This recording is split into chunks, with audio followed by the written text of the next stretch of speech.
그 버튼 누르시면 3초 뒤에 추락합니다. 핏덩이가 돼서 뉴스에 나오실 거라고요. 흑투성이 작업복을 입은 소년이 회장님의 앞을 가로막으며 차갑게 말했습니다. 뭐라고? 너 지금 나 협박하는 거야? 왕태산 회장은 괘씸한 마음에 경호원들을 부르려 했죠. 하지만 소년은 이미 거대한 오한말을 머리 위로 번쩍 치켜들고 있는 게 아니겠어요? 쾅! 끔찍한 굉음과 함께 엘리베이터 제어판이 박살나고 말았습니다. 바로 그 순간이었어요. 우지끈 하는 소름 끼치는 금속음이 들려오더니 엘리베이터 와이어가 툭 하고 끊어져 버렸죠. 평생을 믿어온 최첨단 안전 시스템이 회장님을 죽음으로 내몬 순간이었습니다. 그런데 아무도 몰랐던 그 죽음의 징조를 어떻게 이 흑수저 소년만 알고 있었을까요? 이야기 시작 전 구독과 좋아요로 온기를 더해주세요. 어디서 듣고 계신지 댓글 남겨주시면 계신 그곳으로 건강과 평안의 기운을 가득 담아 보내드리겠습니다. 2026년 1월 15일 기록적인 한파가 몰아치던 겨울날이었습니다. 대왕건설이 야심차게 짓고 있는 신축백화점 대왕타워 건설 현장은 그야말로 냉동 창고나 다름없었죠. 살을 애는 칼바람이 앙상한 철골 구조물 사이를 윙윙거리며 휘젓고 다녔어요. 그 살벌한 현장 한복판에 칠순을 넘긴 노인 한 명이 홀로 서 있었습니다. 바로 대왕건설의 창업주 왕태산 회장이었죠. 평소라면 수십 명의 수행원들이 그를 에워싸고 있었겠지만 오늘만큼은 그림자 하나 보이지 않았거든요. 왕태산 회장은 거친 숨을 몰아쉬며 비틀거렸습니다. 입에서는 허연 입김과 함께 시큼하고 달달한 단내가 풍겨나왔죠. 지독한 당뇨 때문이었습니다. 왕태산 회장이 짚고 있는 지팡이는 대리석 바닥을 긁으며 위태로운 소리를 냈어요. 젊은 시절 흙지개를 지고 날아다니던 전설의 미장공. 왕태산도 흐르는 세월 앞에서는 어쩔 도리가 없었던 모양입니다.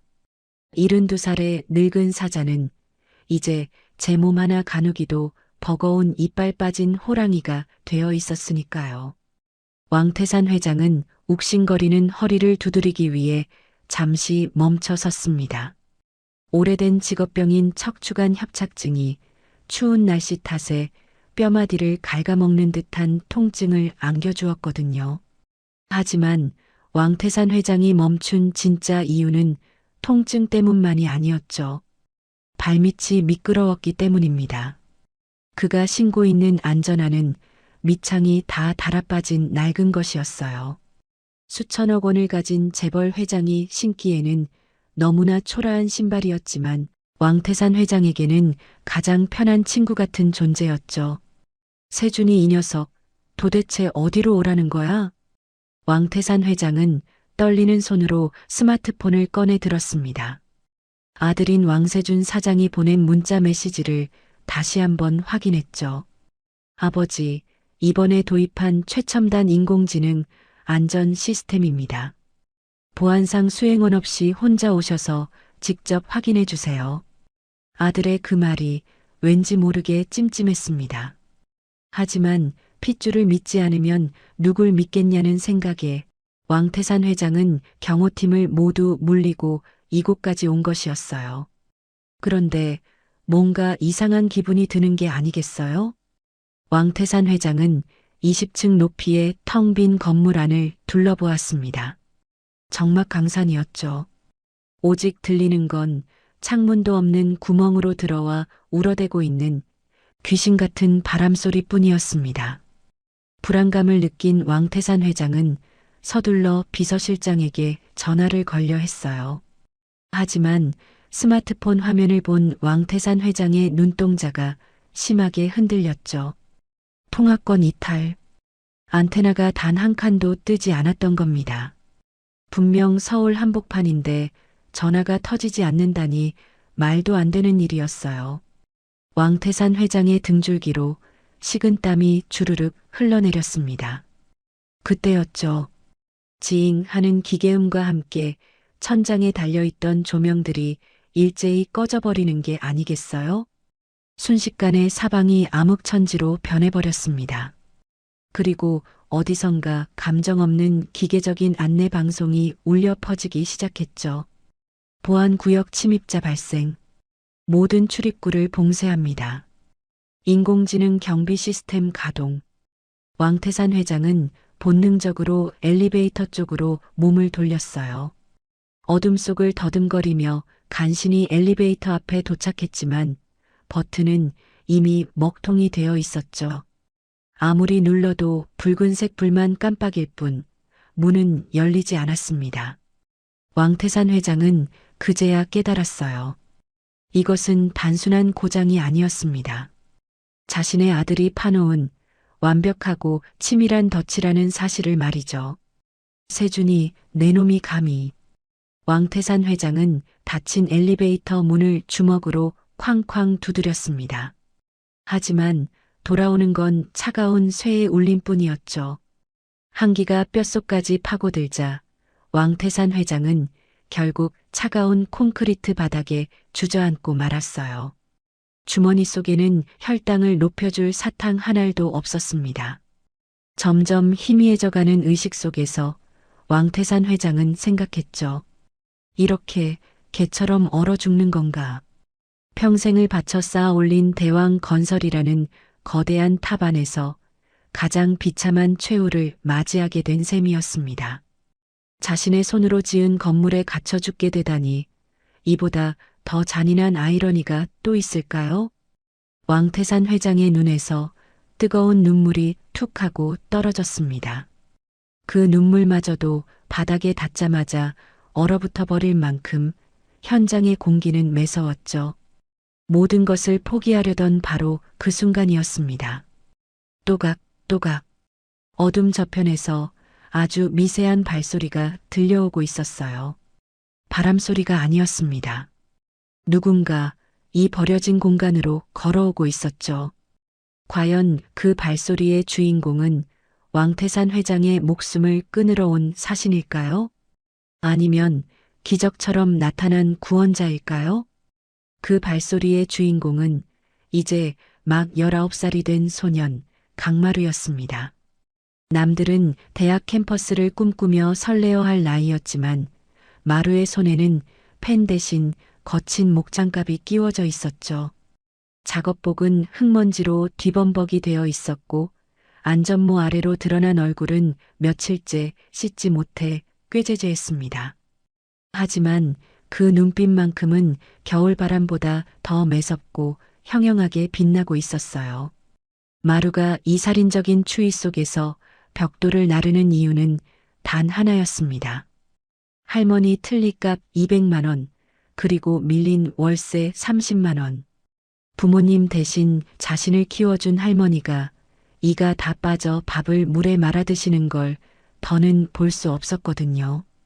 그래서 마루는 일당 15만 원을 주는 이 위험한 현장에 제 발로 들어온 것이었습니다.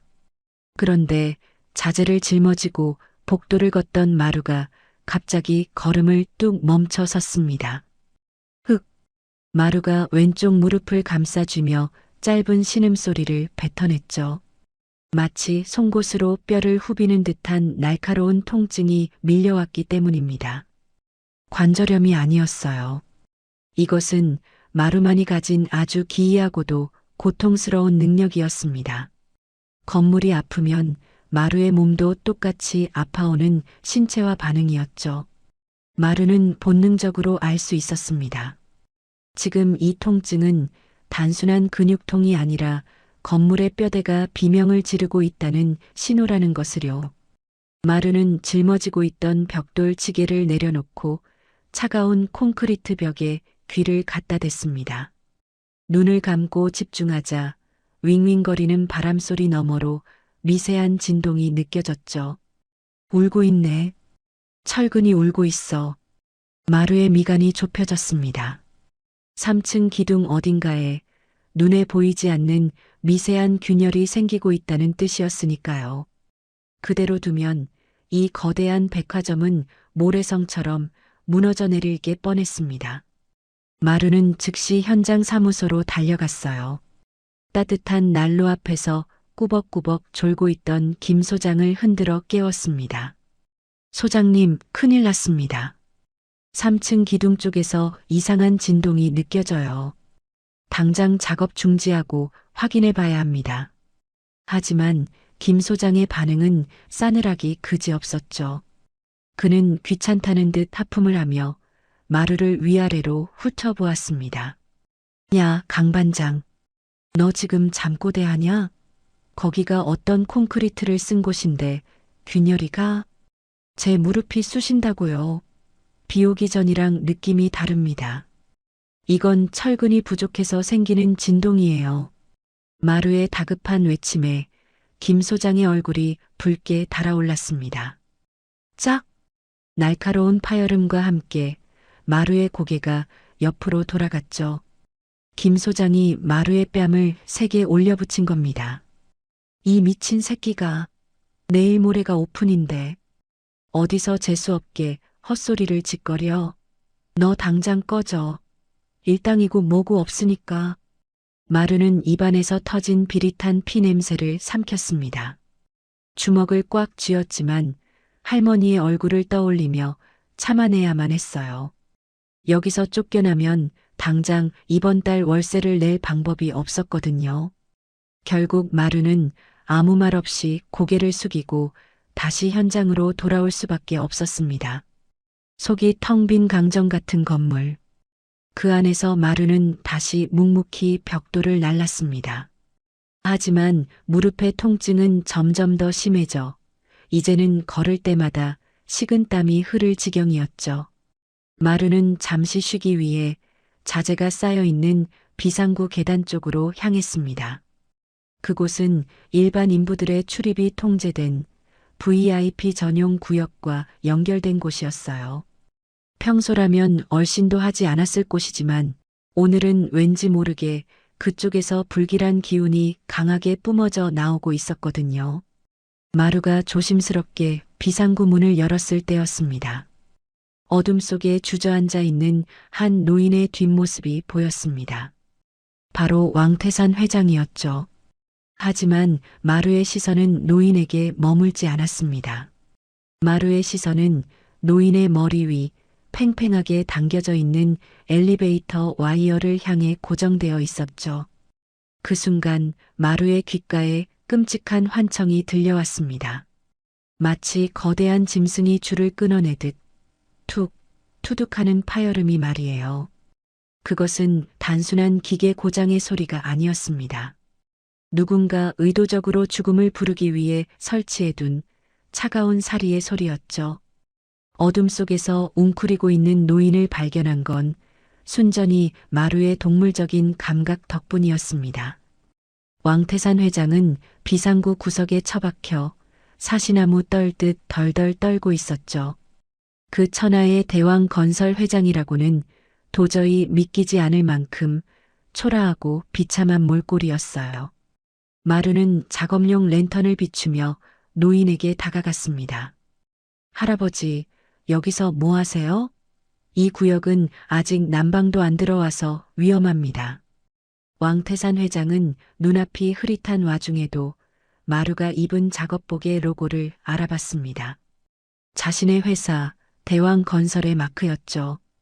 왕태산 회장은 지푸라기라도 잡는 심정으로 마루의 바짓단을 움켜쥐었습니다. 물 좀 다오. 목이 타서 죽을 것 같구나. 마루는 허리춤에 차고 있던 낡은 텀블러를 꺼냈습니다. 현장 먼지가 뽀얗게 앉은 투박한 물통이었지만 그 안에는 아직 미지근한 온기가 남아 있었죠. 드세요. 보리차입니다. 왕태산 회장은 체면도 잊은 채 마루가 건넨 물을 허겁지겁 들이켰습니다. 평생 마셨던 최고급 생수보다 이 흙먼지 섞인 보리차가 훨씬 달고 시원하게 느껴졌어요. 물을 마시고 나니 그제야 살 것 같았습니다. 왕태산 회장은 거친 숨을 고르며 마루의 얼굴을 찬찬히 뜯어보았죠.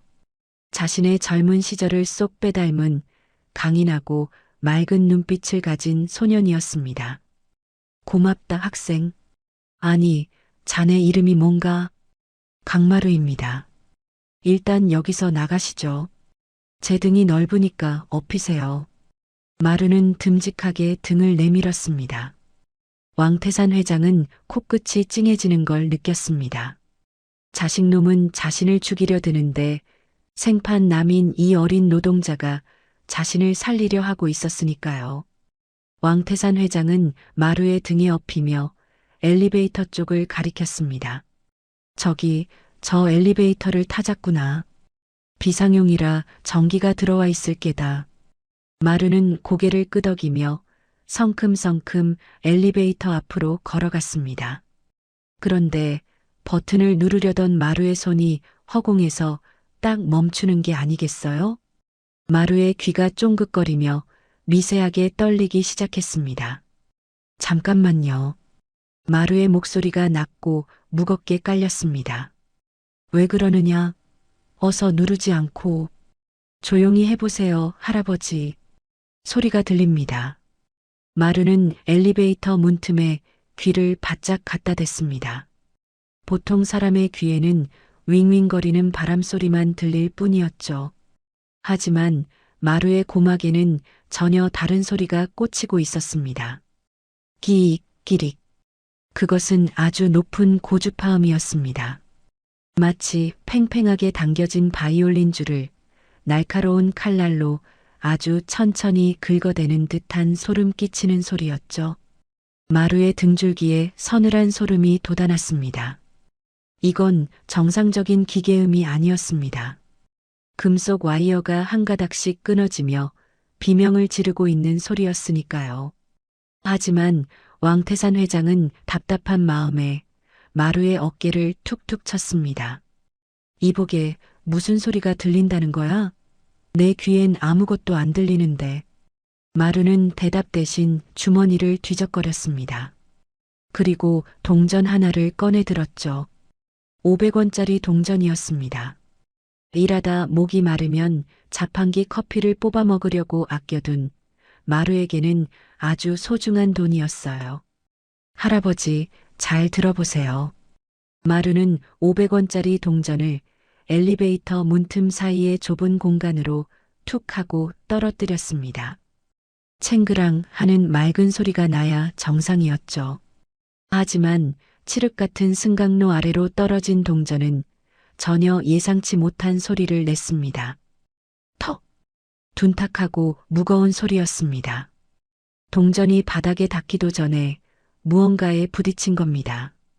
그것은 바로 끊어지기 직전인 채로 덜렁거리고 있는 엘리베이터의 메인 와이어였습니다. 게다가 문틈 사이로 비릿한 냄새가 훅 끼쳐오는 게 아니겠어요? 코끝을 톡 쏘는 그 매캐한 냄새는 분명 공업용 염산이었습니다. 누군가 쇠줄을 녹이기 위해 일부러 독한 약품을 들이부은 겁니다.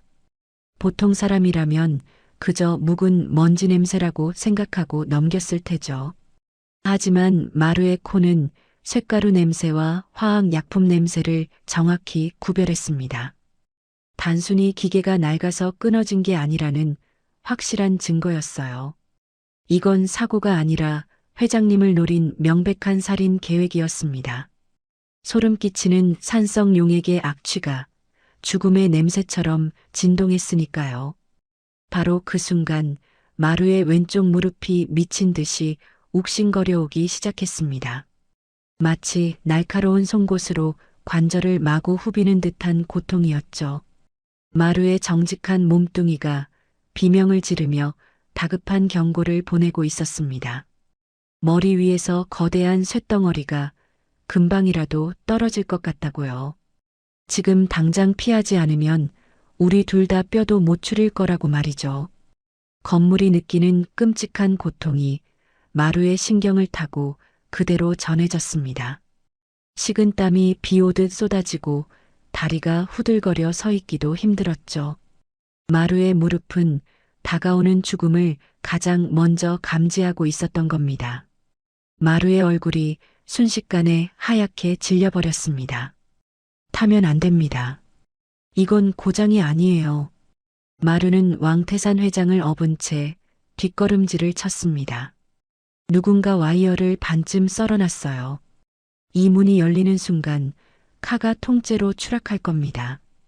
왕태산 회장은 자신의 귀를 의심했습니다.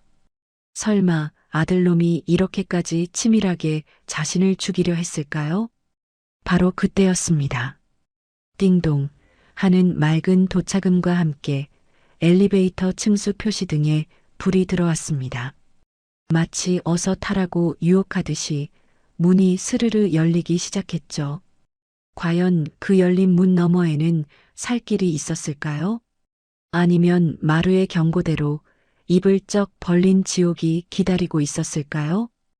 띵동 하는 맑은 도착음이 칠흑 같은 어둠을 갈랐습니다. 엘리베이터 문이 스르르 열리자 눈부신 비상 조명이 쏟아져 나왔죠. 왕태산 회장은 안도의 한숨을 내쉬며 마루의 등에서 내려오려 했어요. 하지만 열린 문 앞에 서 있는 건 구원자가 아니었습니다. 검은 정장을 입은 건장한 사내 셋이 험악한 표정으로 서 있었기 때문이죠. 그들은 왕세준 사장이 보낸 경호팀, 아니 해결사들이었어요. 가장 앞에 선 우두머리가 비릿한 미소를 지으며 입을 열었습니다. 회장님, 여기 계셨습니까? 한참 찾았습니다. 그 목소리에는 존경심이라곤 눈꼽만큼도 없었죠. 오히려 먹잇감을 발견한 짐승의 섬뜩한 살기만이 번들거리고 있었으니까요. 왕태산 회장은 본능적으로 뒷걸음질 쳤습니다. 자네들 세준이가 보냈나? 내 발로 갈 테니 비키게 해. 아이고 회장님, 다리가 편찮으시지 않습니까? 저희가 모시겠습니다. 우두머리가 눈짓을 하자 뒤에 있던 사내들이 왕태산 회장의 양팔을 거칠게 낚아챘죠. 부축이 아니라 짐짝처럼 끌고 가려는 모양새였습니다. 그들의 목적지는 너무나도 분명했어요. 와이어가 끊어지기 직전인 저 죽음의 엘리베이터 아니었으니까요. 이거 나 놓으란 말이야. 왕태산 회장이 버둥거렸지만 늙은 노인의 힘으로는 역부족이었습니다. 그때였죠. 마루가 왕태산 회장의 앞을 단단한 바위처럼 가로막고 나선 게 아니겠어요? 그 손 놓으시죠. 회장님은 안 타십니다. 마루의 낮은 목소리가 지하 주차장의 냉기보다 더 차갑게 울려 퍼졌습니다. 우두머리가 기가 차다는 듯 헛웃음을 터뜨렸죠. 뭐야? 이 거지 같은 노가다꾼은? 비켜, 안 그러면 다친다. 못 비킵니다. 저것 타면 죽어요. 줄이 다 끊어졌다고요. 마루의 외침에 우두머리의 미간이 찌푸려졌습니다. 비밀을 들켰다는 당혹감과 귀찮은 파리가 꼬였다는 짜증이 동시에 스쳤거든요. 이 새끼가 눈치가 빠르네. 우두머리는 망설임 없이 주먹을 휘둘렀습니다. 퍽! 둔탁한 타격음과 함께 마루의 고개가 옆으로 획 돌아갔죠. 입안이 터져 비릿한 피맛이 확 느껴졌어요. 하지만 마루는 쓰러지지 않았습니다. 오히려 입가에 흐르는 피를 손등으로 쓱 닦아내며 무섭게 사내들을 노려봤죠. 마루의 시선이 벽면 공구함에 기대어 있던 낡은 물건 하나에 꽂혔습니다. 자루가 반질반질하게 달아빠진 육중한 오한마였어요. 마루는 번개같이 몸을 날려 오한마의 자루를 움켜쥐었죠. 묵직한 쇠덩어리의 무게감이 손바닥을 타고 전해져 왔습니다. 경고했습니다. 더 다가오면 저도 가만 안 있습니다. 마루가 오한마를 고쳐 잡으며 으르렁거렸죠. 미친놈이 그걸로 우릴 치게? 쳐봐. 칠 수 있으면 쳐보라고. 사내 하나가 코웃음을 치며 품 안에서 삼단봉을 꺼내 달려들었습니다. 슉! 허공을 가르는 삼단봉을 마루는 가볍게 고개를 숙여 피했어요. 그리고 망설임 없이 오한마를 휘둘렀죠. 목표는 머리가 아니었습니다. 마루의 오한마는 정확하게 사내의 발등을 향해 떨어졌으니까요. 쿵! 아! 뼈가 부서지는 끔찍한 소리와 함께 사내가 비명을 지르며 바닥을 굴렀습니다. 동료가 쓰러지자 남은 두 사내의 눈이 뒤집혔죠. 이 새끼가 죽고 싶어 환장했나? 우두머리가 왕태산 회장을 밀쳐두고 잭나이프를 꺼내 들었습니다. 은색 칼날이 비상 조명을 받아 섬뜩하게 번뜩였어요. 왕태산 회장이 공포에 질려 소리쳤죠. 학생, 도망쳐. 칼이다, 칼. 하지만 마루는 물러서지 않았습니다. 오히려 오한마를 방패처럼 앞세우고 사내들의 품으로 파고들었죠. 19년 동안 흙지개를 지며 다져진 실전 압축 근육이 폭발했습니다. 마루는 칼을 든 우두머리의 손목을 오한마 자루로 강하게 내리쳤어요. 딱! 칼이 힘없이 바닥으로 떨어졌죠. 그 틈을 놓치지 않고 마루는 우두머리의 정강이를 걷어찼습니다. 거구의 사내가 힘없이 꼬꾸라졌어요. 순식간에 상황이 역전된 겁니다.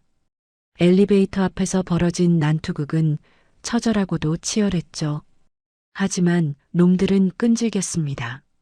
쓰러진 사내 하나가 마지막 발악으로 왕태산 회장의 발목을 잡아채는 게 아니겠어요?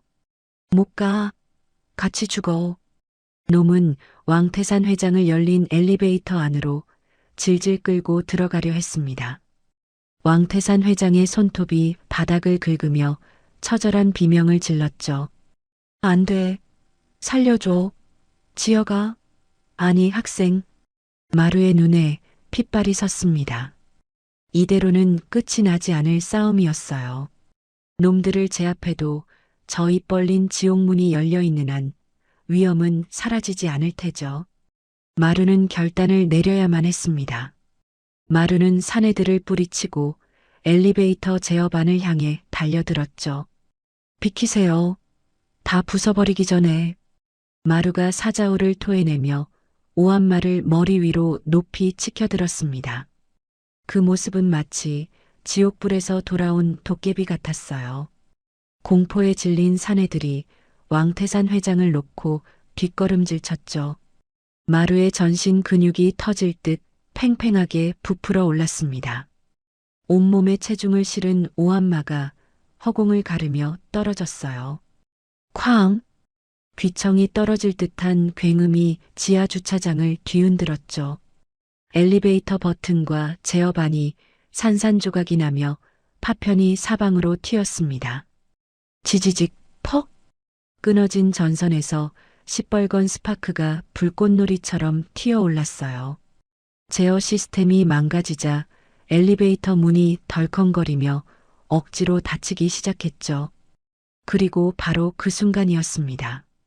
우지끈 마지막 한 가닥 남았던 와이어가 충격을 이기지 못하고 끊어져 버렸어요. 슝!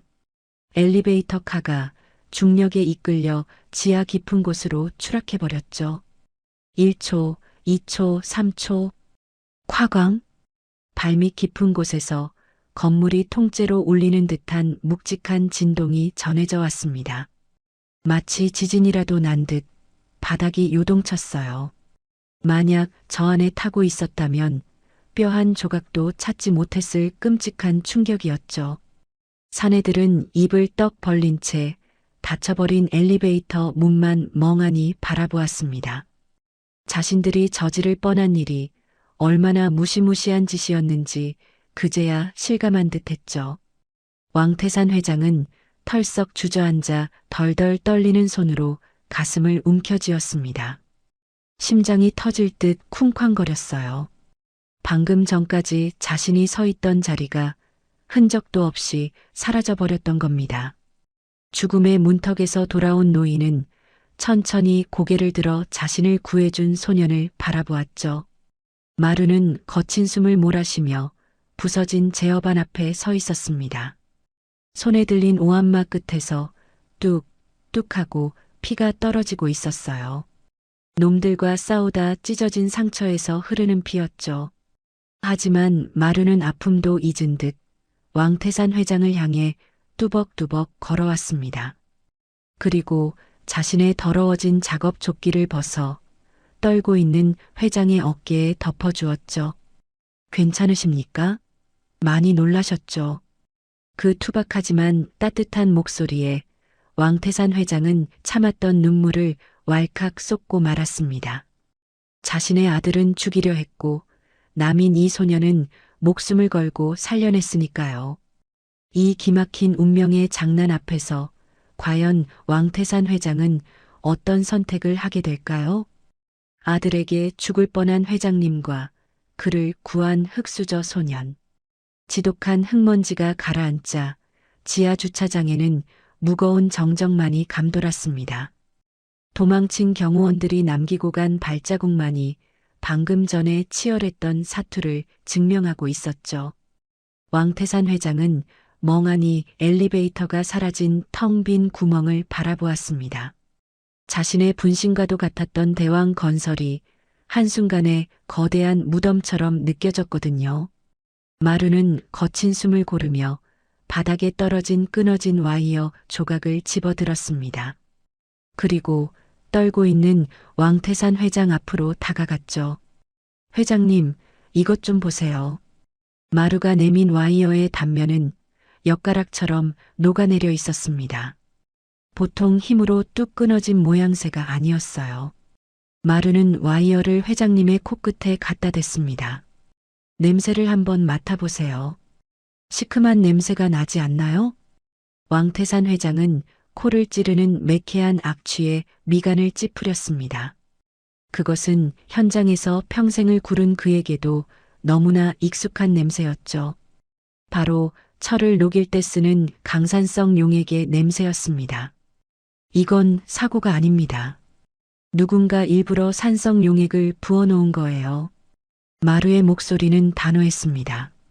시간이 지나면 자연스럽게 끊어지도록 아주 치밀하게 계산된 살인 덫입니다. 그 말을 듣는 순간 왕태산 회장의 머릿속에 아들의 얼굴이 스쳐 지나갔습니다. 아버지, 보안상 수행원 없이 혼자 오세요. 아들이 보냈던 문자 메시지가 비수가 되어 가슴에 꽂혔죠. 믿고 싶지 않았지만 모든 증거가 한 사람을 가리키고 있었습니다. 자신의 피를 물려받은 유일한 혈육, 왕세준 사장이었으니까요. 왕태산 회장의 손이 사시나무 떨듯 격하게 떨려왔습니다. 세준이, 내 놈이 어떻게 나한테 이럴 수가 있어. 왕태산 회장은 차가운 바닥을 주먹으로 내리치며 오열했습니다. 평생을 바쳐 회사를 키우고 자식을 위해 모든 걸 희생해 왔는데 말이에요. 돌아온 것은 따뜻한 밥 한 끼가 아니라 끔찍한 죽음의 덫이었다는 사실이 뼈에 사무쳤습니다. 늙은 사자의 통곡 소리가 텅 빈 지하 주차장에 구슬프게 울려 퍼졌죠. 그 모습은 천하를 호령하던 재벌 회장이 아니라 자식에게 버림받은 힘없는 노인의 모습일 뿐이었습니다. 마루는 묵묵히 그 모습을 지켜보았습니다. 섣불리 위로의 말을 건네기엔 노인이 겪은 배신의 깊이가 너무나 깊어 보였거든요. 대신 마루는 입고 있던 낡은 작업 조끼를 벗어 왕태산 회장의 어깨에 다시 한번 단단히 덮어주었습니다. 일어나십시오. 여기 계속 계시면 몸 상하십니다. 그 투박한 손길에서 왕태산 회장은 기이한 온기를 느꼈습니다. 친자식은 자신을 차가운 콘크리트 바닥에 버렸는데 생판 남인 이 소녀는 자신의 체온을 나눠주고 있었으니까요. 왕태산 회장은 젖은 눈으로 마루를 올려다보았습니다. 흙투성이가 된 얼굴로 묵묵히 자신을 지키고 서 있는 소년.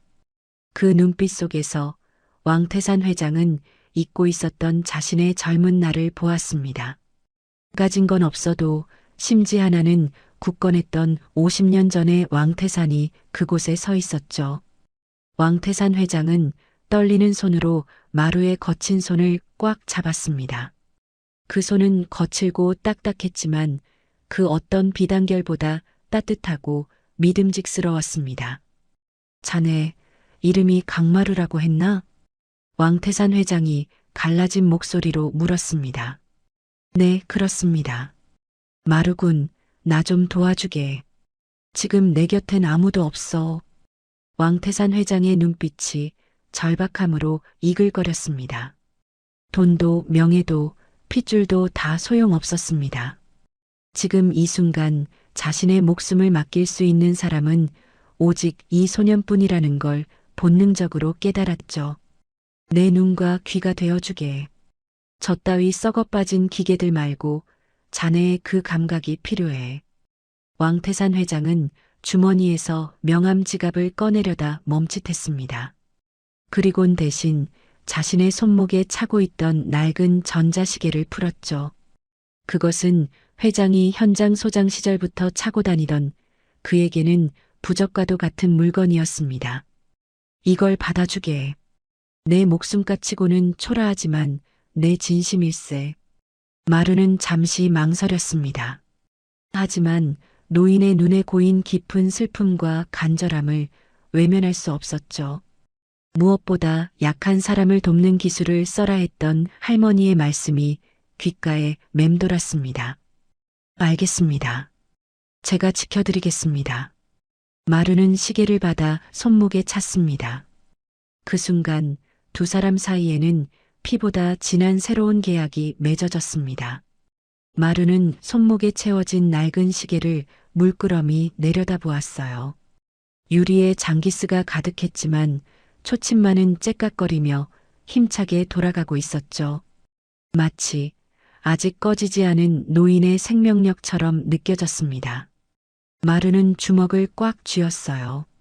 할머니가 돌아가신 뒤 세상에 홀로 남겨진 줄 알았습니다. 그런데 이제 목숨을 걸고서라도 지켜야 할 존재가 생긴 겁니다. 가슴 한구석이 묵직해지는 기분이었죠. 이제 이 낡은 시계가 멈추는 날까지 절대로 도망치지 않겠다고 다짐했습니다. 버림받은 아버지와 부모 잃은 소년이 서로의 보호자가 되기로 한 것이었죠. 왕태산 회장은 마루의 부축을 받으며 힘겹게 자리에서 일어났습니다. 이제 더 이상 그는 혼자가 아니었습니다. 자신의 곁에는 그 어떤 최첨단 로봇보다 강력하고 든든한 인간 방패, 강마루가 서 있었으니까요. 두 사람은 서로를 의지하며 어두운 지하 주차장을 빠져나갔습니다. 과연 이 기묘한 동거는 탐욕으로 얼룩진 대왕 건설에 어떤 파란을 불러오게 될까요? 다음 날 아침 대왕 건설 본사 대회의실은 묘한 축제 분위기에 휩싸여 있었습니다. 왕세준 사장은 아버지의 실종을 사고사로 위장할 완벽한 시나리오를 짜놓고 회의를 주재하고 있었죠. 그의 표정에는 슬픔이라곤 찾아볼 수 없었고 오히려 감출 수 없는 탐욕만이 번들거렸습니다. 회장님께서 갑작스러운 건강 악화로 연락이 두절되셨습니다. 그러니 신축 백화점 오픈식은 제가 진행하겠습니다. 임원들이 눈치를 보며 박수를 치려는 찰나 육중한 회의실 문이 쾅 하고 열렸습니다. 마치 천둥 소리 같은 굉음에 회의실에 있던 모든 사람들의 시선이 문 쪽으로 쏠렸죠. 누구 마음대로 내 장례를 치르나? 내가 아직 이렇게 두 눈 시퍼렇게 뜨고 살아있는데 말이야. 걸어 들어온 것은 죽은 줄 알았던 왕태산 회장이었습니다. 비록 옷은 흑투성이었고 얼굴은 헬쑥했지만 그 눈빛만큼은 늙은 사자의 위엄을 그대로 뿜어내고 있었죠. 멀쩡히 살아 돌아온 아버지의 모습에 왕세준 사장의 얼굴이 시체처럼 하얗게 질려버렸습니다. 그리고 회장의 곁에는 낯선 작업복 차림의 소년 강마루가 그림자처럼 서 있었어요. 마루는 화려한 양복을 입은 임원들 사이에서 유일하게 흙냄새를 풍기는 이방인이었죠. 하지만 기죽기는커녕 도리어 그들을 한심하다는 눈빛으로 내려다보고 있었습니다. 왕세준 사장은 당황하며 말을 더듬었습니다. 아, 아버지. 살아계셨습니까? 저는 걱정이 돼서 그만. 그러다 마루를 보고는 인상을 찌푸리며 소리를 질렀죠. 아니, 신성한 이사회장에 웬 냄새나는 거지를 데리고 오셨습니까? 경비원들 뭐합니까? 당장 끌어내지 않고. 경비원들이 달려들려 하자 왕태산 회장이 지팡이로 바닥을 내리쳤습니다. 손대지 마라. 내 생명의 은인이다. 이 아이가 아니었으면 난 지금쯤 지하주차장 바닥에서 얼어 죽었을 게야. 왕태산 회장의 서슬 퍼런 호통에 달려들던 경비원들이 주춤하며 물러났습니다. 회장은 상석에 앉아 아들을 차갑게 노려보았죠. 내가 그렇게 자랑하던 그 최첨단 인공지능 시스템 어디 한번 보고해봐. 정말 안전한 거냐? 왕세준 사장은 식은땀을 흘리며 급히 프레젠테이션 화면을 띄웠습니다. 어떻게든 아버지를 안심시키고 이 상황을 모면해야겠다는 생각뿐이었으니까요. 물론입니다. 보시다시피 정밀 진단 결과 안전도 99.9%입니다. 완벽한 시공이죠. 화려한 그래프와 복잡한 수치들이 대형 스크린을 가득 채웠습니다. 박사 학위를 가진 임원들은 고개를 끄덕이며 감탄사를 연발했죠. 역시 사장님이십니다. 인공지능이 보증하는 건물이니 세계적인 명소가 될 겁니다. 하지만 그때 침묵을 지키던 마루가 비웃음을 흘리며 입을 열었습니다. 데이터는 거짓말을 해도 건물은 거짓말 안 합니다.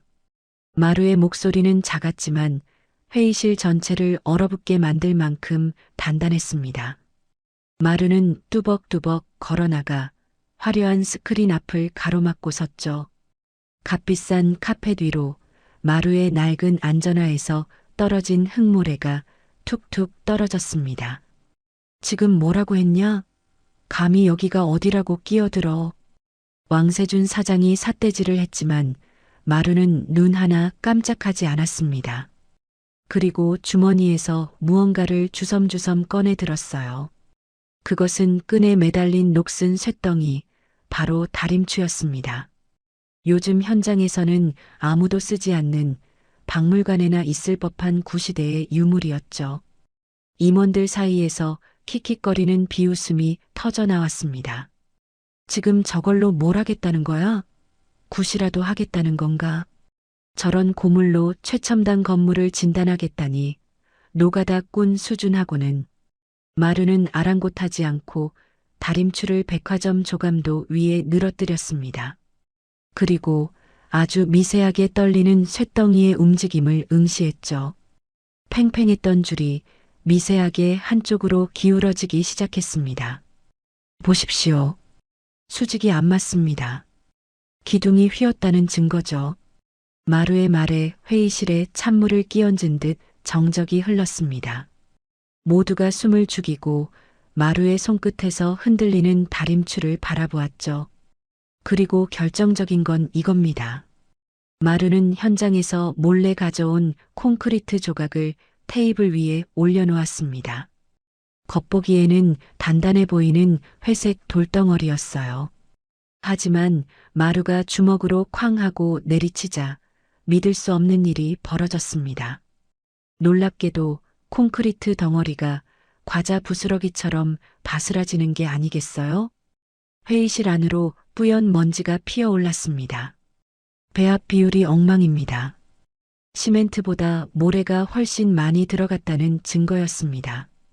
임원들은 경악을 금치 못하고 입을 다물지 못했습니다. 수천억 원을 들여 지은 건물의 뼈대가 고작 주먹질 한 번에 부서지다니 말도 안 되는 일이었으니까요. 마루는 가루가 된 콘크리트 가루를 한 줌 쥐어 왕세준 사장의 눈앞에 들이밀었습니다. 철근도 절반이나 빼먹었더군요.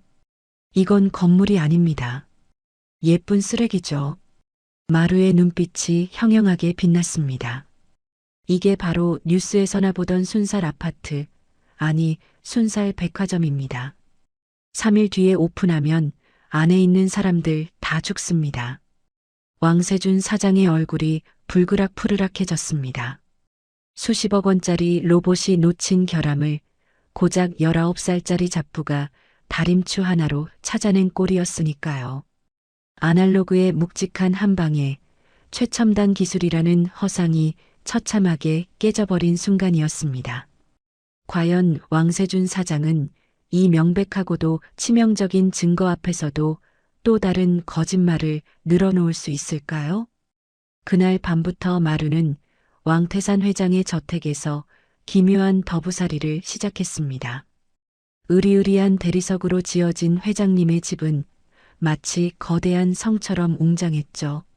하지만 마루의 눈에는 그저 온기가 없는 차가운 공사판처럼 보일 뿐이었어요.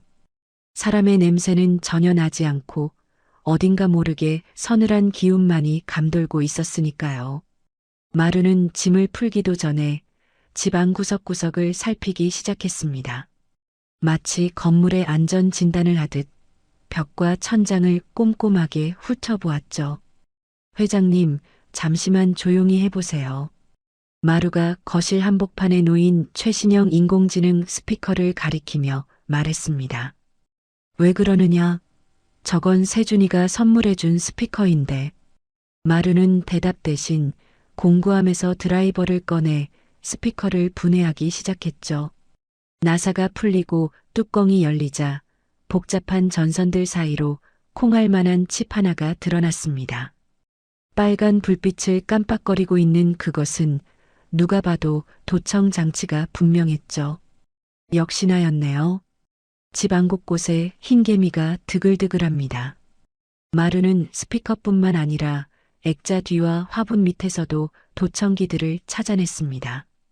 전부 아들인 왕세준 사장이 아버지의 일거수일투족을 감시하기 위해 심어둔 것들이었죠.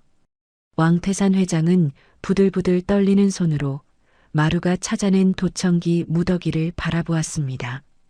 가장 편안해야 할 집조차 아들의 감옥이나 다름없었다는 사실에 치를 떨었어요. 내 집 안방까지 엿듣고 있었다니 짐승만도 못한 놈.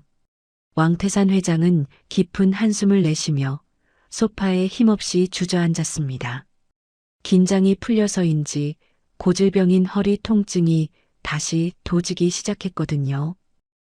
아이고 허리야. 왕태산 회장은 허리를 부여잡고 식은땀을 흘렸습니다. 밤마다 찾아오는 척추관 협착증의 고통은 겪어보지 않은 사람은 모르는 지옥이었죠. 수백만 원짜리 주사를 맞아도 그때뿐 밤새 끙끙 앓는 게 일상이었습니다. 마루는 그런 회장님의 걸음걸이를 유심히 관찰했습니다. 회장님은 오른쪽 다리를 살짝 끌며 왼쪽으로 몸을 기울인 채 걷고 계셨죠. 마루의 눈매가 날카롭게 빛났습니다. 건물의 기울기를 볼 때처럼 회장님의 몸 균형이 무너져 있다는 걸 단박에 알아챈 겁니다. 회장님, 잠깐 실내화 좀 벗어보세요. 마루는 회장님이 신고 있던 고급 가죽 실내화를 받아들었습니다. 그리고 바닥을 뒤집어 닳아버린 밑창의 모양을 확인했죠. 역시 제 생각이 맞았네요. 이건 기둥 문제가 아닙니다. 그게 무슨 소리냐? 의사들은 다 척추가 문제라고 하던데. 건물로 치면 대들보가 썩은 게 아니라 주춧돌이 내려앉은 겁니다. 마루는 알기 쉽게 설명했습니다. 골반 높이가 안 맞으니 억지로 균형을 잡으려다 척추가 휘어버린 거예요. 마루는 창고에서 사포와 고무판, 그리고 잘 드는 커터 칼을 가져왔습니다. 그리고 회장님의 실내와 밑창을 깎아내기 시작했죠. 슥, 슥. 조용한 거실에 고무를 깎는 소리가 리드미컬하게 울려 퍼졌습니다. 마루의 손놀림은 거침이 없으면서도 섬세했어요. 마치 장인이 나무를 다듬듯 마루는 오른쪽 밑창을 5mm 정도 높였습니다. 내려앉은 주춧돌을 괴어 건물의 수평을 맞추는 원리였죠. 30분쯤 지났을까 마루가 수선을 마친 실내화를 회장님께 내밀었습니다. 한번 신어보세요. 아까보다 훨씬 편하실 겁니다. 왕태산 회장은 반신반의하며 발을 넣었습니다. 그런데 일어서서 첫 발을 떼는 순간 왕태산 회장의 눈이 휘둥그레졌죠. 허리가 안 아파. 마치 구름 위를 걷는 것처럼 걸음걸이가 가볍고 편안했습니다. 짓눌려 있던 신경이 펴지면서 지긋지긋하던 통증이 거짓말처럼 사라진 겁니다. 이게 도대체 무슨 조화냐? 병원에서도 못 고친 걸 내가 고치다니. 왕태산 회장은 어린아이처럼 기뻐하며 거실을 성큼성큼 걸어 다녔습니다. 마루는 쑥스러운 듯 코를 쓱 문질렀죠. 사람 몸도 집이랑 똑같으니까요. 기초가 튼튼해야 기둥이 바로 서는 법입니다. 그날 밤 왕태산 회장은 몇 년 만에 처음으로 깊은 잠에 들 수 있었습니다. 마루는 회장님의 방문 앞을 지키며 뜬 눈으로 밤을 새웠죠. 그런데 새벽 2시쯤 불청객이 찾아왔습니다. 왕세준 사장이 보낸 비서실장이 은밀하게 마루를 찾아온 겁니다. 그는 검은색 007 가방을 마루 앞에 툭 던져 놓았죠. 이 안에 5억 원이 들어있다. 현금으로. 비서실장은 거만하게 다리를 꼬고 앉아 마루를 회유하기 시작했습니다. 회장님은 어차피 끝난 분이야. 줄을 잘 서야지, 어린 친구. 가방을 열자 누런 5만 원권 지폐 다발이 가득 들어 있었습니다. 평생 벽돌을 날라도 만져보지 못할 거액이었죠. 비서실장은 마루가 당연히 돈을 챙길 거라 생각하고 비릿한 미소를 지었습니다. 하지만 마루의 반응은 뜻밖이었어요. 마루는 돈가방을 쳐다보지도 않고 그대로 닫아버렸거든요. 가져가세요. 냄새나니까. 비서실장의 표정이 일그러졌습니다. 너 지금 이 돈이 적어서 그래? 평생 만져보지도 못할 돈인데? 돈으로 건물을 지을 순 있어도 안전을 살 순 없습니다. 마루는 단호하게 비서실장을 노려보며 말했습니다. 그리고 전 썩은 동아줄은 안 잡습니다. 언제 끊어질지 모르니까요. 마루는 가방을 들어 비서실장의 품에 안겨주곤 대문 밖으로 쫓아냈습니다. 철커덕. 대문이 닫히는 소리가 새벽 공기를 가르며 단호하게 울려 퍼졌죠. 돈보다 의리를 택한 소년의 굳은 심지가 어둠 속에서도 별처럼 빛나고 있었습니다.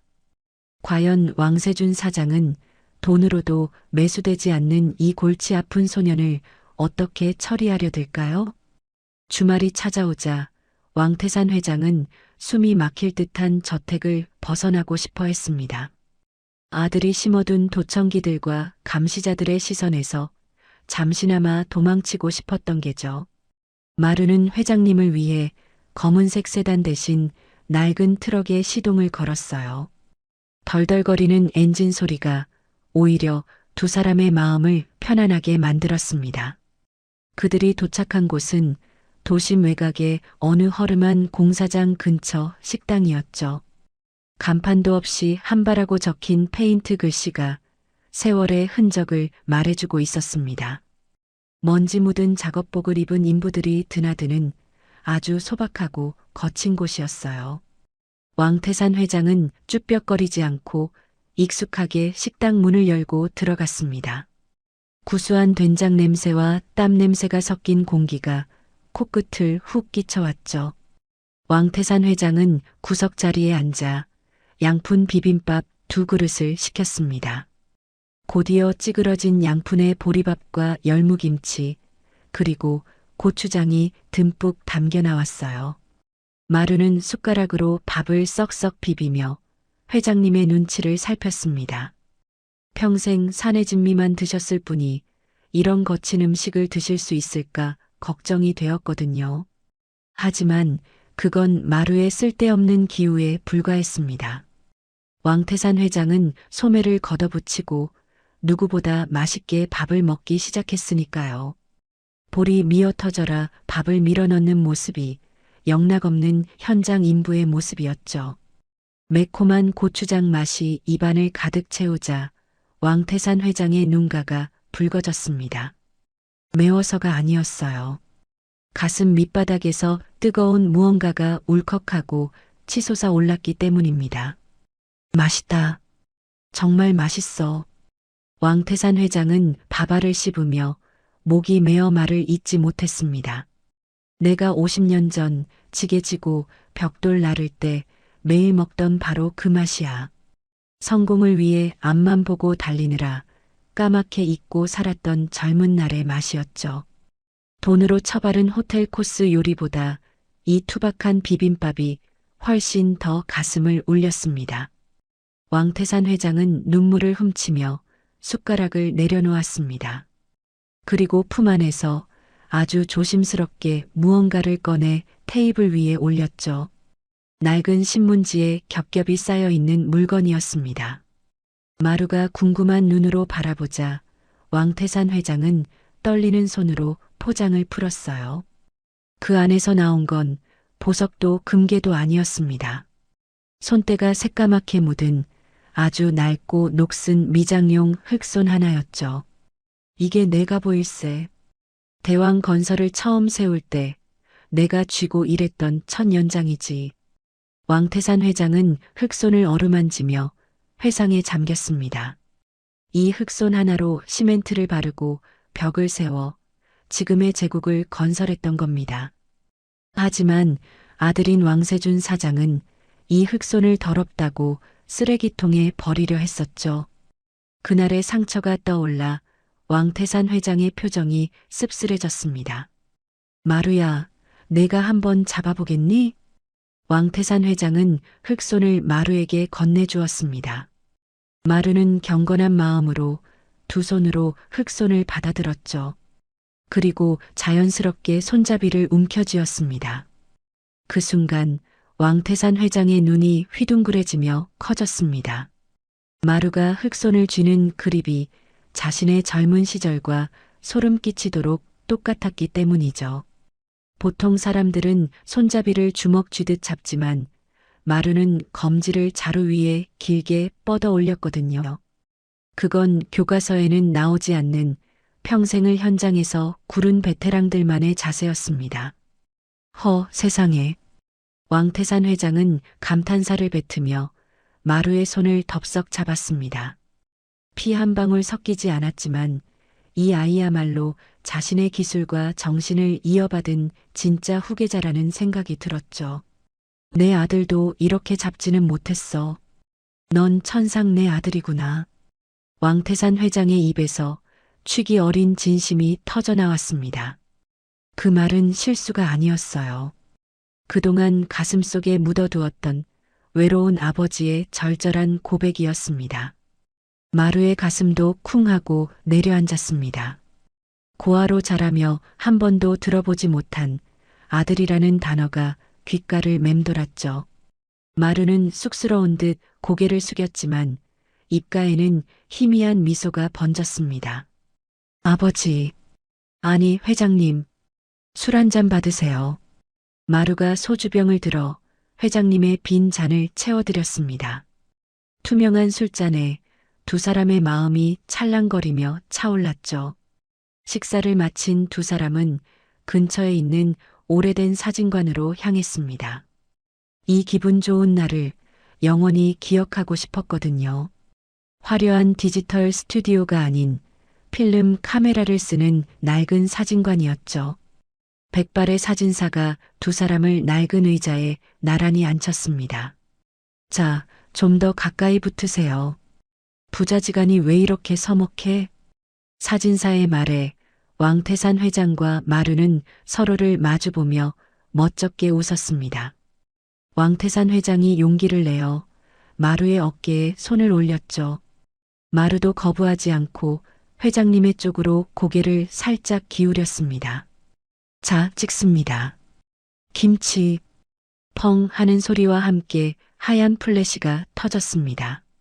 그 짧은 순간 두 사람의 모습은 흑백 필름 속에 영원히 각인되었죠. 작업복을 입은 청년과 낡은 양복을 입은 노인. 어울리지 않는 듯 하면서도 묘하게 닮아 있는 두 사람의 미소였습니다. 사진관을 나오는 길, 왕태산 회장은 갓 인화된 사진을 지갑 가장 잘 보이는 곳에 넣었습니다. 마치 세상을 다 가진 듯 발걸음이 가벼웠죠. 마루야, 명심해라. 건물은 높게 짓는 게 중요한 게 아니다. 왕태산 회장의 눈빛이 밤하늘의 별처럼 깊게 빛났습니다. 속이 꽉 차야 비바람이 몰아쳐도 무너지지 않는 법이란다. 그 말은 단순히 건축학개론이 아니었죠. 오로지 돈과 속도만 쫓느라 영혼을 팔아버린 아들을 향한 뼈아픈 탄식이기도 했습니다. 마루는 회장님의 주름진 손등을 말없이 바라보았어요. 투박하지만 정직한 그 손이 지켜온 신념을 이제는 자신이 이어받아야 할 때라는 걸 직감했으니까요. 반드시 저 위험한 모래성을 무너뜨리고 진짜 튼튼한 집을 짓겠노라고 마루는 주먹을 꽉 쥐었습니다. 하지만 이 행복한 시간도 잠시뿐이었습니다. 저 멀리 보이는 대왕타워의 화려한 불빛이 곧 닥쳐올 거대한 재앙을 예고하고 있었으니까요. 과연 두 사람은 이 따뜻한 추억을 가슴에 품고 다가오는 파국을 막아낼 수 있을까요? 2026년 1월 18일 드디어 운명의 날이 밝았습니다. 대왕타워 그랜드 오픈식 현장은 화려한 축제 분위기로 들썩이고 있었죠. 하늘에는 오색 풍선이 날아다니고 정문 앞에는 구름대 같은 인파가 몰려들었어요. 하지만 그 화려함 뒤에는 끔찍한 음모가 도사리고 있었습니다. 가장 높은 곳 19층 VIP 룸에는 왕태산 회장이 감금되어 있었으니까요. 왕세준 사장은 아버지를 휠체어에 묶어둔 채 창밖을 가리키며 비릿하게 웃었습니다. 보세요, 아버지. 제가 만든 제국입니다. 이제 대왕 건설의 주인은 접니다. 왕태산 회장은 분노로 몸을 떨었지만 약 기운 때문에 손가락 하나 까딱할 수 없었죠.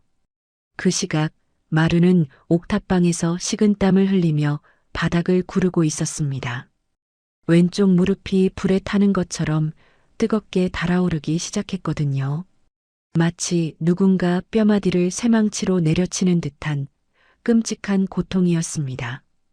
으악! 마루는 입술을 깨물며 비명을 질렀습니다. 이건 단순한 통증이 아니었습니다.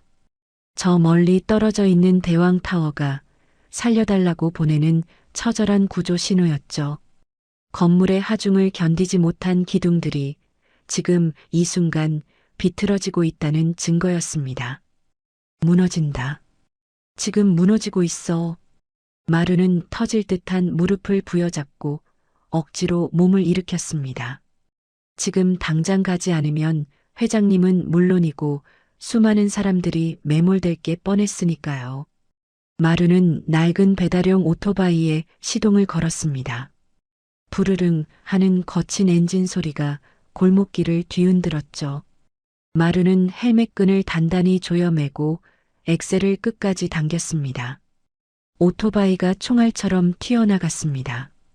도로 위를 질주하는 마루의 눈앞에 거대한 덤프트럭 2대가 나타났어요. 왕세준 사장이 마루를 막기 위해 배치해둔 길막용 트럭들이었습니다. 트럭들은 도로를 완전히 가로막은 채 비켜줄 생각을 하지 않았죠. 멈춰. 이 앞은 못 지나간다. 트럭 기사들이 창밖으로 고개를 내밀고 욕설을 퍼부었습니다. 하지만 마루는 브레이크를 잡지 않았습니다. 오히려 핸들을 꺾어 도로 옆에 있는 공사장 흙더미 쪽으로 돌진했죠. 미친, 저기서 점프를 하려고. 기사들이 경악하며 소리쳤습니다.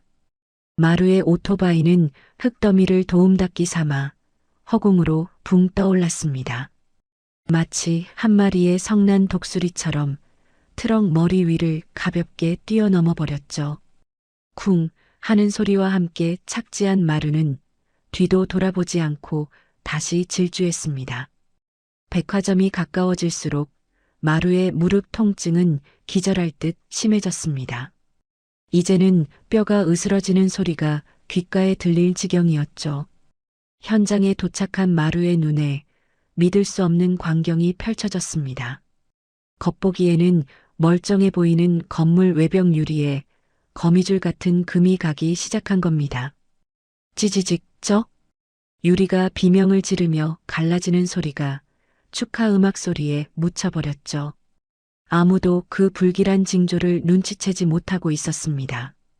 마루는 오토바이에서 뛰어내려 로비 안으로 달려들어갔습니다. 대피하세요. 건물이 무너집니다. 다 나가라고요. 마루가 목이 터져라 소리쳤지만 사람들은 미친 사람 보듯 쳐다볼 뿐이었어요. 보안 요원들이 호루라기를 불며 마루에게 달려들었습니다. 거기 당신, 여기서 소란 피우면 안 됩니다. 하지만 그때였습니다. 쾅! 천장에서 거대한 샹들리에가 바닥으로 떨어져 박살이 났습니다. 순식간에 로비는 아수라장으로 변해버렸죠. 사람들의 비명소리가 터져나왔습니다. 야, 뭐야, 지진이야? 도망쳐. 건물이 흔들려.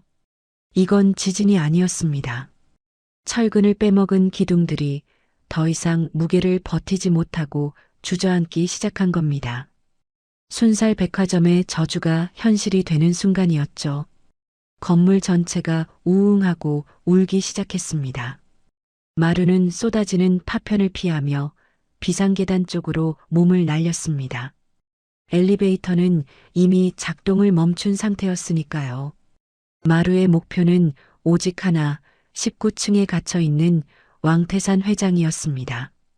계단을 뛰어오르는 마루의 숨소리가 거칠어졌습니다. 한층 올라갈 때마다 건물의 기울기가 심해지는 게 느껴졌죠. 벽에는 손가락이 들어갈 만큼 굵은 균열이 생겨나고 있었습니다. 콘크리트 가루가 눈처럼 흩날리며 시야를 가렸어요. 19층 VIP 룸에서는 왕세준 사장이 사태를 파악하고 당황하고 있었습니다. 이게 무슨 소리야? 설마 정말 무너지는 거야? 그가 자랑하던 최첨단 시스템 화면에는 온통 붉은색 경고등만 깜빡거리고 있었죠. 붕괴 위험, 즉시 대피하십시오.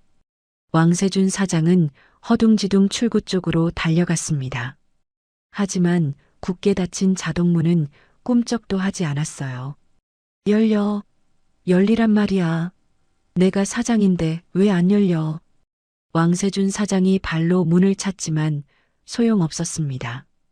건물이 뒤틀리면서 문틀이 찌그러져 완전히 끼어버린 겁니다. 자신이 만든 감옥에 자신이 갇혀버린 꼴이었죠. 왕태산 회장은 흔들리는 휠체어 위에서 담담하게 눈을 감았습니다. 마루야, 오지 마라. 너라도 살아야 한다. 하지만 쾅 하는 소리와 함께 VIP 룸의 문이 박살났습니다. 먼지 구름 속에서 오한말을 든 마루가 나타난 겁니다. 온몸이 피투성이었지만 그 눈빛만은 형형하게 살아있었죠. 회장님, 제가 왔습니다. 마루의 외침과 동시에 천장의 대들보가 우지끈하고 부러졌습니다. 거대한 콘크리트 덩어리가 왕세준 사장의 머리 위로 떨어지려 하고 있었죠. 과연 마루는 이 붕괴의 한복판에서 두 사람을 모두 구해낼 수 있을까요?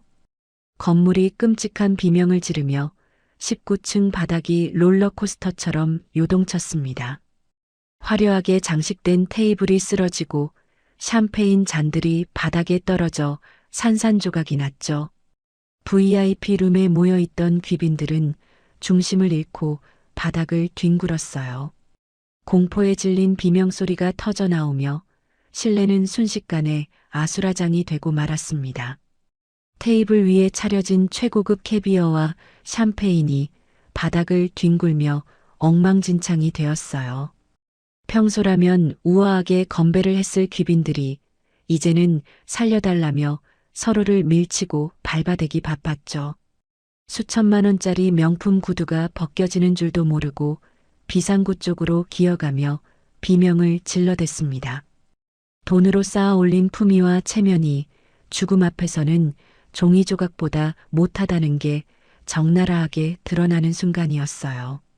그들이 자랑하던 부와 명예도 무너지는 콘크리트 아래에서는 아무런 방패막이가 되어주지 못했으니까요.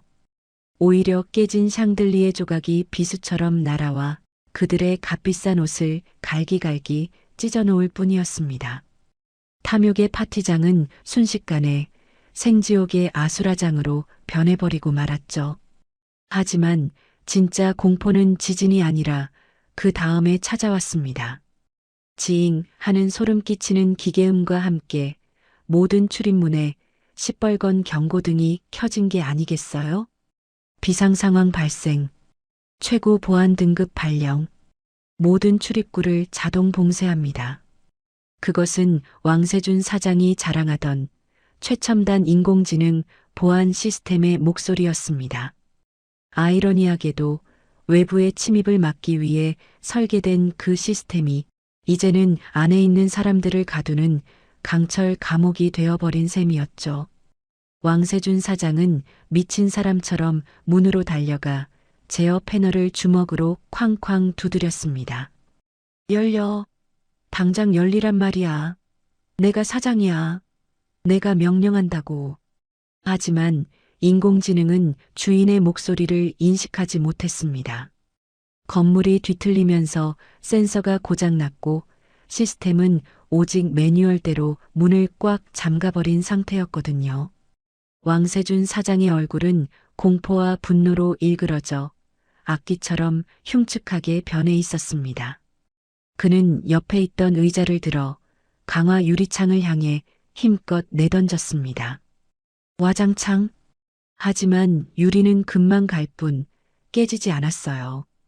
오히려 튕겨나온 의자가 왕세준 사장의 정강이를 때려 그를 바닥에 나뒹굴게 만들었죠. 으악, 빌어먹을. 왜 아무것도 내 마음대로 안 되는 거야? 왕세준 사장은 바닥을 치며 짐승처럼 울부짖었습니다. 수천억 원을 가진 재벌이었지만 무너지는 콘크리트 상자 안에서는 그저 힘없는 쥐새끼에 불과했으니까요. 죽음의 공포가 목을 조여오자 왕세준 사장의 본성이 밑바닥까지 드러났습니다. 그는 휠체어에 묶여있는 아버지를 향해 핏발선 눈을 부라리며 소리쳤어요. 이게 다 저 늙은이 때문이야. 아버지가 재수없게 살아서 돌아오니까 내 백화점이 무너지는 거라고요. 폐륜도 이런 폐륜이 없었습니다. 자신이 철근을 빼돌려 지은 죄는 생각도 안 하고 모든 원망을 아버지에게 쏟아붓고 있었거든요. 왕태산 회장은 흔들리는 휠체어 위에서 그런 아들을 물끄러미 바라보았습니다. 슬픔인지 연민인지 모를 깊은 한숨이 노인의 입에서 터져나왔죠. 세준아, 건물이 무너지는 게 아니다. 내 욕심이 무너지는 게야. 닥쳐.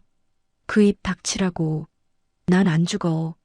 여기서 나가서 다시 시작할 거라고. 왕세준 사장은 아버지의 멱살을 잡고 흔들며 발악했습니다. 그 순간 천장에서 우지끈하는 소리가 나더니 거대한 균열이 뱀처럼 갈라지기 시작했어요. 하얀 석고가루가 눈처럼 쏟아져 내리며 시야를 뿌옇게 가렸습니다. 사람들은 머리를 감싸 쥐고 식탁 밑으로 기어 들어갔죠. 이제 정말 끝이라는 절망감이 19층 전체를 무겁게 짓눌렀습니다. 왕세준 사장도 다리에 힘이 풀려 털썩 주저앉고 말았습니다. 자신이 만든 이 화려한 감옥이 자신의 무덤이 될 줄은 꿈에도 몰랐을 테니까요. 왕세준 사장은 멍하니 벽면에 대형 스크린을 올려다보았습니다. 화면에는 여전히 세계 최고의 안전, 대왕타워라는 홍보 문구가 비웃듯이 번쩍거리고 있었죠. 자신이 직접 승인했던 그 문구가 이제는 자신의 숨통을 조여오는 유서처럼 느껴졌습니다. 이건 꿈이야. 말도 안 돼. 내가 누구인데? 그는 현실을 부정하며 머리카락을 쥐어뜯었습니다. 무언가 절감을 위해 빼돌린 철근값이 결국 자신의 목숨값이 되어 돌아올 줄은 정말 몰랐을 테니까요. 가장 높고 안전한 곳이라 자부했던 19층이 이제는 탈출조차 불가능한 가장 위험한 감옥이 되어버린 겁니다. 자신의 오만함이 만든 덫에 걸린 쥐새끼 꼴이 된 그는 공포에 질려 바지에 오줌을 지리고 말았습니다. 바로 그때였습니다. 굳게 닫힌 강철 문 밖에서 쾅, 쾅 하는 묵직한 타격음이 들려왔습니다. 건물이 무너지는 소리와는 다른 아주 규칙적이고 강력한 소리였죠. 마치 거인이 쇠망치를 들고 문을 부수는 듯한 소리였어요. 안에 있던 사람들의 시선이 일제히 문 쪽으로 쏠렸습니다. 쾅! 마지막 굉음과 함께 강철 문이 찌그러지며 안쪽으로 튕겨져 들어왔습니다. 자욱한 먼지 구름 사이로 누군가의 실루엣이 나타났죠. 피투성이가 된 작업복을 입고 손에는 거대한 오한말을 든 소년. 바로 강마루였습니다. 마루는 지옥에서 돌아온 귀신 같은 몰골을 하고 왕세준 사장을 노려보았습니다. 사장님, 체크아웃 시간입니다. 마루의 낮은 목소리가 무너지는 굉음 속에서도 또렷하게 울려 퍼졌습니다. 과연 마루는 이 아수라장 속에서 원수 같은 사장까지 구해낼 생각인 걸까요? 마루는 생각할 겨를도 없이 몸을 날렸습니다. 떨어지는 콘크리트 덩어리와 왕세준 사장 사이로 파고들었죠. 마루는 어깨로 왕세준 사장을 거칠게 밀쳐냈습니다. 쿵! 엄청난 굉음과 함께 방금 전까지 사장이 서 있던 자리가 박살이 났어요. 바닥에 구멍이 뻥 뚫릴 정도로 무시무시한 충격이었죠. 왕세준 사장은 바닥을 뒹굴며 비명을 질렀습니다. 으악! 죽어! 나 죽어! 먼지 구름 속에서 마루가 콜록거리며 일어났습니다. 온몸이 하얀 가루를 뒤집어 써서 마치 석고상처럼 보였죠. 왕세준 사장은 덜덜 떨며 마루를 올려다보았습니다.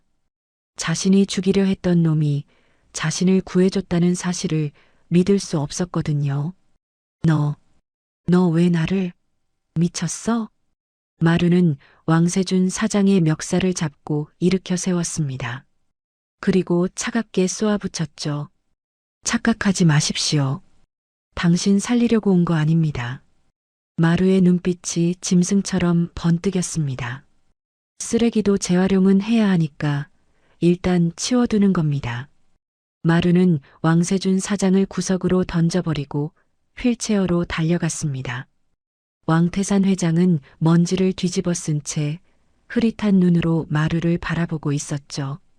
마루야, 정말 내가 온 거냐? 네, 제가 왔습니다. 늦어서 죄송합니다. 마루는 오한마로 휠체어를 묶은 쇠사슬을 내리쳤습니다.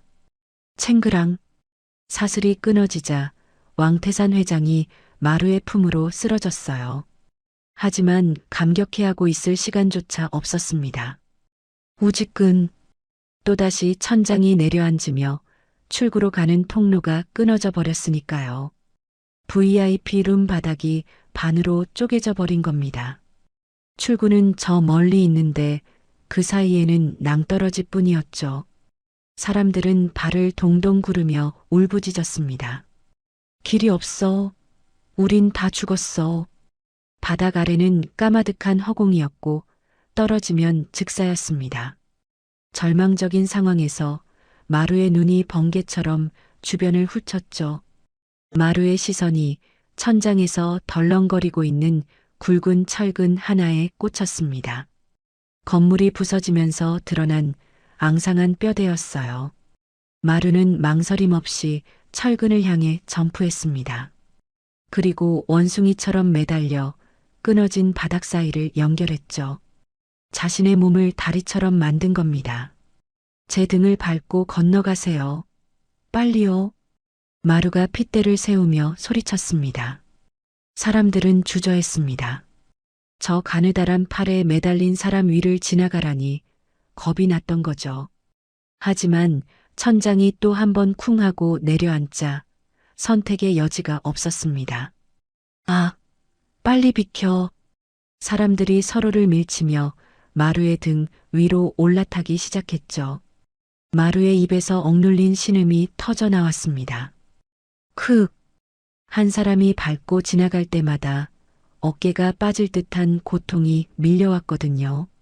철근을 잡은 손바닥 가죽이 벗겨지고 피가 주르륵 흘러내렸습니다.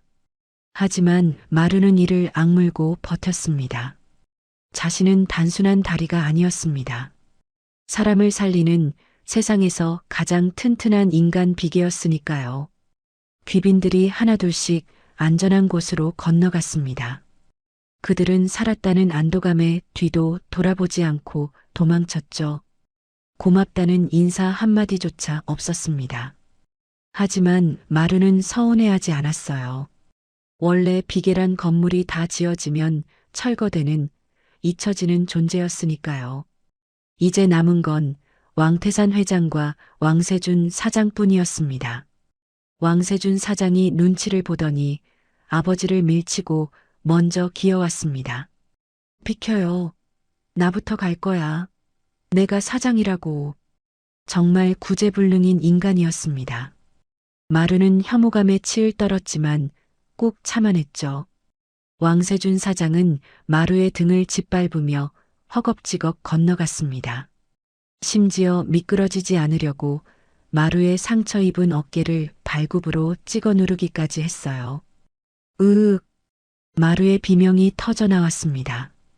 뼈가 으스러지는 듯한 고통이었지만 마루는 손을 놓지 않았습니다. 아직 저편에 회장님이 남아 계셨으니까요. 왕세준 사장이 건너가자마자 마루는 고개를 돌려 외쳤습니다. 회장님, 어서 오세요. 시간이 없습니다. 왕태산 회장은 눈물을 흘리며 고개를 저었습니다. 안 된다, 마루야. 너까지 죽는다. 그냥 손 놓고 가라. 자신 때문에 이 어린아이가 희생되는 걸 볼 수 없었던 거죠. 하지만 마루는 흔들리지 않았습니다. 어서요. 제 팔 안 끊어집니다.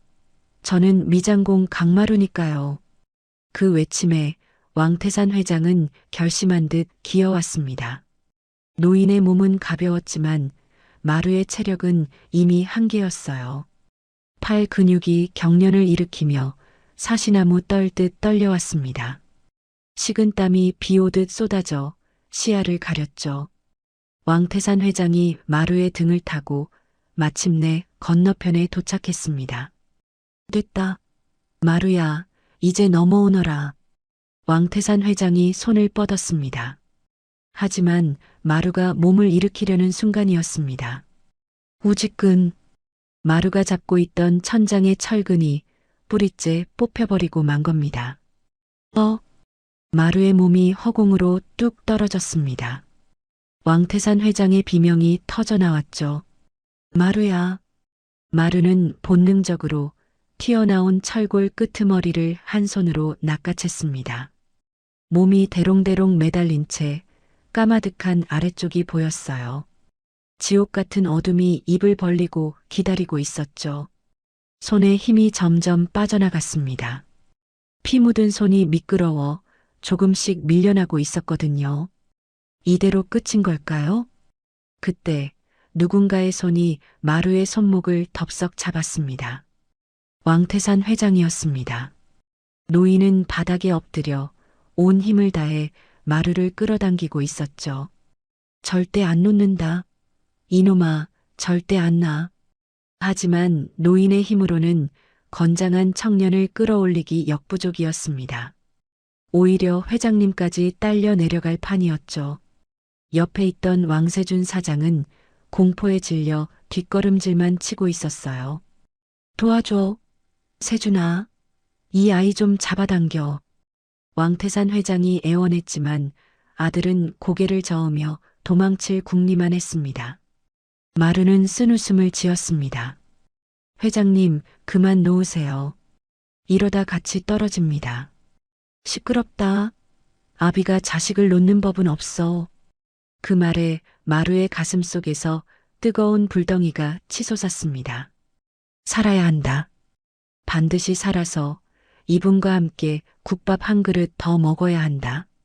마루는 마지막 남은 젖 먹던 힘까지 짜냈습니다. 으아. 마루는 기압과 함께 다른 한 손으로 철골을 잡고 턱걸이를 했습니다. 등 근육이 터질 듯 부풀어 올랐죠. 그것은 인간의 힘이 아니었습니다. 살고 싶다는 처절한 생존 본능이 만들어낸 기적이었어요. 마루는 반동을 이용해 몸을 위로 솟구쳐 올렸습니다. 그리고 마침내 안전한 바닥으로 몸을 굴려 착지했죠. 헉. 마루는 바닥에 대자로 뻗어 거친 숨을 몰아쉬었습니다. 왕태산 회장이 기어와 마루를 끌어안고 엉엉 울음을 터뜨렸어요.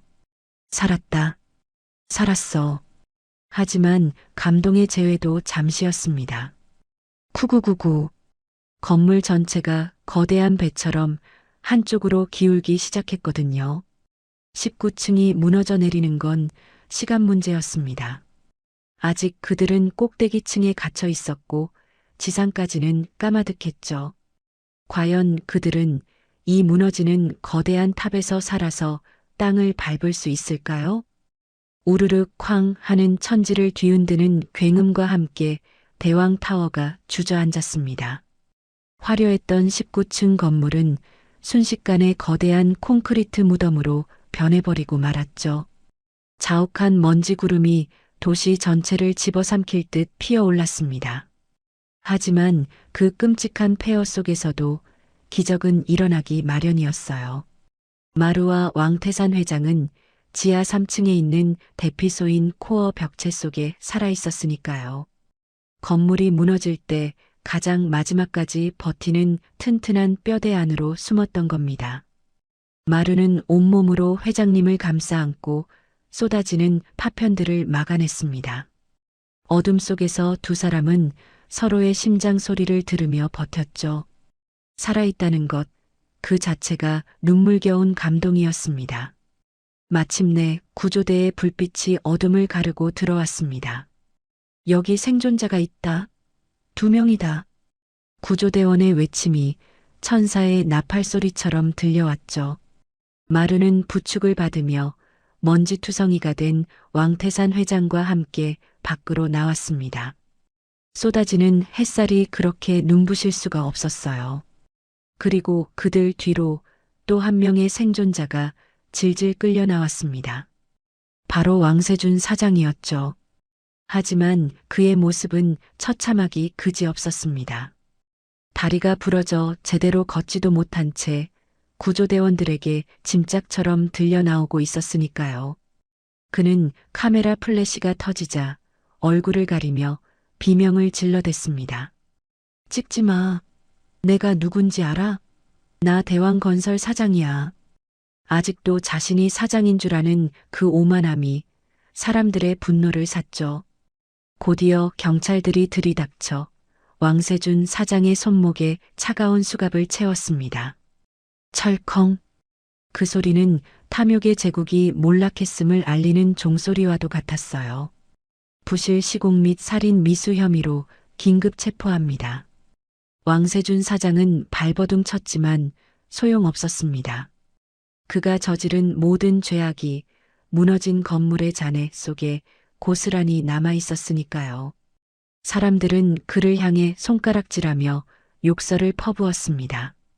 가장 높이 올라가려 했던 그는 결국 가장 낮은 곳으로 추락하고 만 겁니다.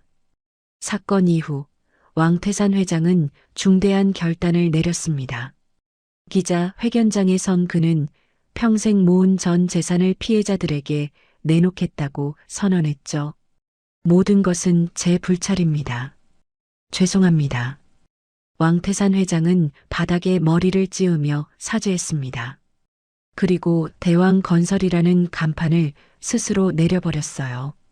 부실과 탐욕으로 얼룩진 이름은 더 이상 세상에 존재할 가치가 없었기 때문이죠.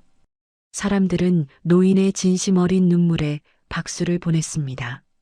비록 회사는 사라졌지만 그의 명예는 지켜진 셈이었습니다. 1년이라는 시간이 훌쩍 지났습니다. 도심 외곽의 한적한 시골 마을에 작은 공사 현장이 하나 생겼어요.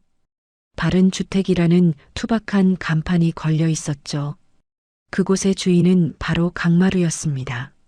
마루는 더 이상 누더기 작업복을 입은 잡부가 아니었습니다. 어엿한 청년 도편수가 되어 현장을 진두지휘하고 있었으니까요. 자, 벽돌은 수평을 잘 맞춰야 합니다. 서두르지 마세요. 마루의 목소리에는 힘이 넘쳤습니다. 그리고 현장 한편에는 왕태산 회장이 뒷짐을 지고 흐뭇하게 웃고 있었죠. 그는 이제 회장님이 아니라 왕 반장님으로 불리고 있었습니다. 화려한 양복 대신 헐렁한 러닝 셔츠를 입고 인부들에게 새참을 날라주곤 했어요. 그 모습이 예전보다 훨씬 더 건강하고 행복해 보였죠. 마루는 짓고 있는 집의 기둥을 어루만져 보았습니다. 신기하게도 비가 오나 눈이 오나 무릎이 전혀 아프지 않았습니다. 좋은 자재를 쓰고 정직하게 지은 집이라 건물이 고통스러워하지 않았기 때문이죠. 건물의 평온함이 마루에게도 그대로 전해진 겁니다. 마루의 능력은 저주가 아니라 정직한 집을 짓게 만드는 나침반이었던 셈이었어요. 마루야, 새참 먹고 하자. 왕 반장님이 막걸리 주전자를 들고 소리쳤습니다. 마루는 활짝 웃으며 평상으로 달려갔습니다. 두 사람은 평상에 마주 앉아 시원한 막걸리를 한 사발씩 들이켰죠. 캬, 이 맛이지. 왕 반장님은 김치를 손으로 쭉 찢어 마루의 밥숟가락 위에 올려주었습니다. 그 투박한 손길에는 친부모보다 더 깊은 사랑이 담겨 있었어요. 두 사람은 이제 피를 나눈 가족보다 더 끈끈한 사이가 되어 있었으니까요. 그들이 짓고 있는 이 작은 집은 세상에서 가장 튼튼한 집이 될 겁니다. 철근이나 콘크리트보다 더 단단한 신뢰라는 재료로 지어지고 있었기 때문이죠. 어떤 비바람이 몰아쳐도 절대로 무너지지 않을 행복의 보금자리였습니다. 마루는 밤하늘에 떠오른 달을 보며 생각했습니다. 진정한 집이란 화려한 겉모습이 아니라 그 안에 사는 사람들의 마음이 편안한 곳이라고요. 왕태산 회장과 마루의 웃음소리가 밤하늘로 맑게 퍼져나갔습니다. 돈과 탐욕이 아닌 사람 냄새가 물씬 풍기는 진짜 건축 이야기는 이제부터 시작이겠죠? 여러분은 지금 어떤 집에 살고 계신가요? 혹시 화려함 속에 감춰진 위태로움보다는 투박하지만 따뜻한 온기가 그리우신가요? 비록 가진 것은 조금 부족해도 서로의 온기를 나누는 그곳이 바로 천국일 테죠. 썩은 욕심의 탑을 무너뜨리고 단단한 믿음의 집을 지은 두 사람의 앞날을 진심으로 응원합니다. 여러분도 마음속에 그 어떤 비바람에도 끄떡없는 튼튼한 사랑의 기둥 하나 세워보시는 건 어떨까요? 지금까지 무너진 세상에서 피어난 희망의 기록, 달봄 사연이었습니다.